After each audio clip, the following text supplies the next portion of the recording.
Miryalaguda municipal బరిలో నిలిచేదెవరు, గెలిచేదెవరు? ప్రధాన ఎజెండాగా డబ్బే పని చేయనున్నదా? స్థానిక ఎమ్మెల్యే తన చరిష్మాను మరోసారి నిరూపించుకోనున్నారా? బీఆర్ఎస్ గట్టి పోటీ ఇవ్వగలదా? బీజేపీ పుంజుకుంటుందా? మిత్రపక్షాల పొత్తు ఎవరికి కలిసి వస్తుంది?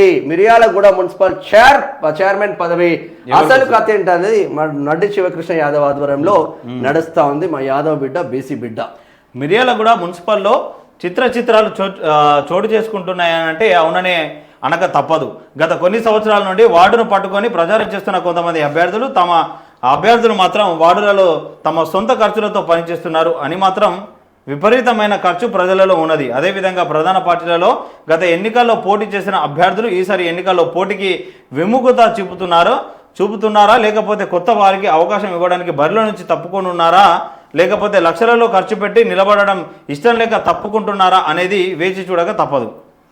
ఇక చైర్మన్ పీఠం కైవసం కాంగ్రెస్ పార్టీ ప్రధాన లక్ష్యం అన్న కాన్సెప్ట్ లో వినిపిస్తుంది. కాంగ్రెస్ పార్టీలో గెలుపు లెక్కల కంటే లోపల తలనొప్పులే ఎక్కువగా కనిపిస్తున్నాయని రాజకీయ విశ్లేషకుల మాట. కాంగ్రెస్ లో టికెట్ యుద్ధం అసలు సమస్యగా మారిందట. వాడికి టికెట్ నాకే అంటూ ఆశావాహుల తాకిడి స్థానిక ఎమ్మెల్యే వత్తుల లక్ష్మారెడ్డికి ఊపిరి ఆడకుండా చేస్తుందట.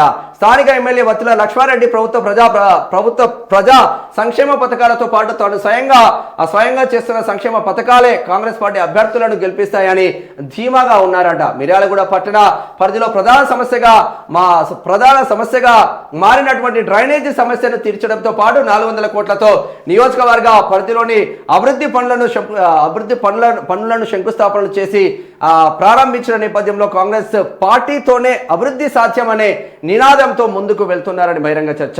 అదేవిధంగా గత ఎన్నికల్లో ఎమ్మెల్యే వత్తుల లక్ష్మారెడ్డి తన చరిష్మాతో సీట్లను గెలిపించుకొని మున్సిపల్ చైర్మన్ అంచు వరకు తీసుకెళ్లడంతో ఈసారి తప్పనిసరిగా చైర్మన్ పీఠం కైవసం చేసుకోవడమే లక్ష్యంగా పనిచేస్తున్నారని సమాచారం. అందుకోసమే కాంగ్రెస్ పార్టీ అభ్యర్థులతో ఉత్సాహం నింపేందుకు ఆ కుటుంబం నుంచి ఒకరిని అభ్యర్థిగా నిలబెట్టి గెలిపించుకోవాలని ఆరాట పడుతున్నారని సమాచారం. నల్గొండ ఎంపీ కుందూరు రఘువీరెడ్డి వర్గం ఒకవైపు ఎంపీని ఒకవైపు ఎంపీని కలిసి కాంగ్రెస్ పార్టీ టికెట్ మాకే కావాలని విజ్ఞప్తులు చేస్తున్నారని పబ్లిక్ లో జోరుగా చర్చ నడుస్తుంది. ఎంపీ టికెట్ ఆశావాహులతో నేరుగా నేను వచ్చి కాంగ్రెస్ పార్టీ అభ్యర్థుల గెలుపు కోసం ప్రచారం చేస్తామని హామీ కూడా ఇచ్చారని సమాచారం. చైర్మన్ పీఠం కైవసం చేసుకొని వచ్చే ఎన్నికల్లో సత్తా చాటాలి అంటున్నారు ఎవరు? టిఆర్ఎస్. ఇక మిర్యాలగూడ టిఆర్ఎస్ ఆలియాస్ బీఆర్ఎస్ పార్టీలో అంతర్గత కల్లోలాలు కుమ్ములాటలు బహిరంగంగా బయటకు రాకపోయినప్పటికీ లోపల చర్చలు మాత్రం జోరుగా సాగుతున్నాయి. ప్రధానంగా చూసినట్లయితే తెలంగాణ ఉద్యమంలో పనిచేసిన వారందరినీ పక్కన పెట్టి డబ్బున్న వారికే ప్రాధాన్యతనిస్తూ వార్డు కౌన్సిలర్ టిక్కెట్లను కేటాయించడం పట్ల ఉద్యమకారులు బయటకు చెప్పకపోయినా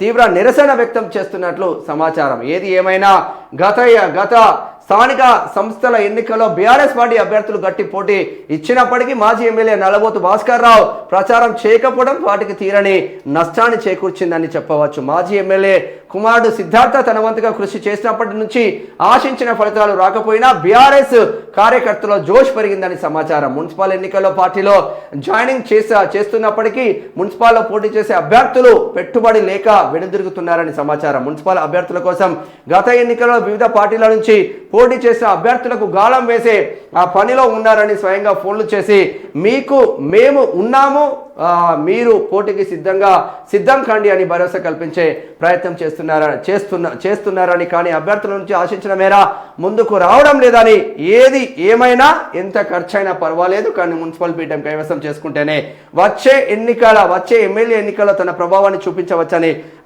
ముందడుగు వేస్తున్నారంట ఇక్కడ ఎవరు? బీఆర్ఎస్ వాళ్ళు. ఇంకా బీజేపీ పుంజుకునేనా? గత ఎన్నికల్లో పోటీ చేసి ఒక్క కౌన్సిలర్కే పరిమితమైన బీజేపీ ఈసారి ఎన్నికల్లో పొత్తు పెట్టుకొని తమ సత్తా చాటాలని ఉరులుతుందని సమాచారం అట. మిర్యాలగూడ మున్సిపల్ చైర్మన్ ఎవరు? అసలు కథ ఏంది? బీఆర్ఎస్ లో ఏం జరుగుతుంది? బీజేపీలో ఏం జరుగుతుంది? కాంగ్రెస్ లో ఏం జరుగుతుంది? అధికారంలో ఉన్న కాంగ్రెస్ లో ఏం జరుగుతుందో ఈ వార్త చూడండి. ఎవరిని ఇక్కడ కించపరిచినట్టో, ఎవరికి ఒకడు పైసలు ఇస్తే మనం రాసినట్టు, ఒకడు పైసలు లేకపోతే మనం విమర్శించినట్టు అస్సలు ఉండము. వార్తలు జెన్యూన్ గా వచ్చింది ఈ వార్త. ఇంత స్పష్టంగా నాకు తెలిసి ఏ వార్త కథనంలో రాదు. కాంగ్రెస్ వానికి కాంగ్రెస్ వంద పైసలు తీసుకుంటారు కాంగ్రెస్కి అనుకూలంగా, బీఆర్ఎస్ పైసలు తీసుకుంటే బీఆర్ఎస్ అనుకూలంగా. ఇది కాదు వ్యవస్థ. ప్రజలు ఏమనుకుంటున్నాడో జర్నలిజం. మా శీలం రాజిరెడ్డి అని ఇందాక తిట్టలే సిరచుక్కల, అదే కదా.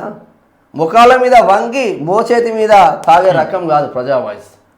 నికార్స్గా గుండెల్లో దమ్మున్నంత వరకు కొట్లాడతాం, ఏదేమైనా మంచిదే. మా శివ ఆధ్వర్యంలో జబర్దస్త్ నడుస్తూ ఉంది. ఇది అసలు కథ.